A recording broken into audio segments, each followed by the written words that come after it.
अहिल्या एक बहुत ही सुंदर स्त्री थी। अहिल्या को ये वरदान मिला हुआ था कि उनका यौवन सदा बना रहेगा।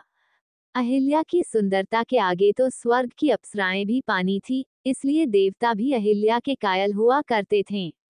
लेकिन एक श्राप के कारण अहिल्या पत्थर की शिला में तब्दील हो गई थी। क्यों पत्थर की शिला बन गई थी अहिल्या देवी? जाने कैसे मिला उन्हें जीवन दान। ब्रह्मा जी ने अहिल्या के विवाह के लिए एक शर्त रखी थी। ब्रह्मा जी ने अपनी मानस पुत्री अहिल्या का विवाह गौतम ऋषि से करवा दिया। इस बात से इंद्रदेव क्रोधित हो गए थे। अहिल्या एक बहुत ही सुंदर स्त्री थी। अहिल्या को ये वरदान मिला हुआ था कि उनका यौवन सदा बना रहेगा। अहिल्या की सुंदरता के आगे तो स्वर्ग की अप्सराएं भी पानी थी, इसलिए देवता भी अहिल्या के कायल हुआ करते थे। लेकिन एक श्राप के कारण अहिल्या पत्थर की शिला में तब्दील हो गई थी।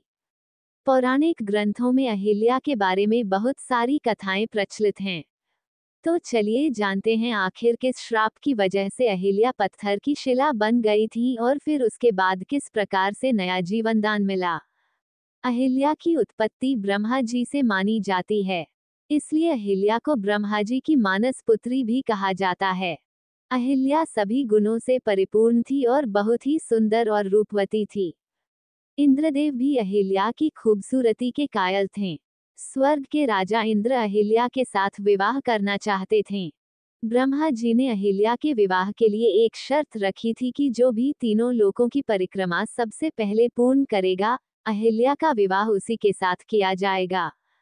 गौतम ऋषि और इंद्रदेव के साथ अन्य देवताओं ने भी अहिल्या से विवाह करने के लिए तीनों लोकों की परिक्रमा शुरू की।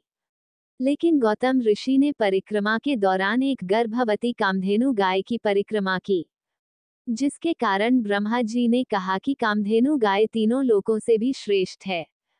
इसलिए ब्रह्मा जी ने अपनी मानस पुत्री अहिल्या का विवाह गौतम ऋषि से करवा दिया। अहिल्या का विवाह गौतम ऋषि से होने पर इंद्रदेव क्रोधित हो गए। एक बार गौतम ऋषि अपनी कुटिया से बाहर गए हुए थे। उस समय देवराज इंद्र गौतम ऋषि का भेष बदलकर अहिल्या के समीप गए। उसी समय गौतम ऋषि वहां पर आए और उन्होंने बिना कुछ जाने क्रोधित होकर अहिल्या को पत्थर की शिला बन जाने का श्राप दिया।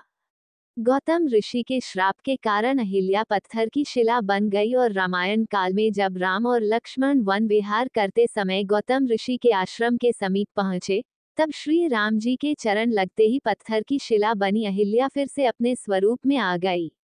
इस प्रकार अहिल्या को नया जीवन दान मिला।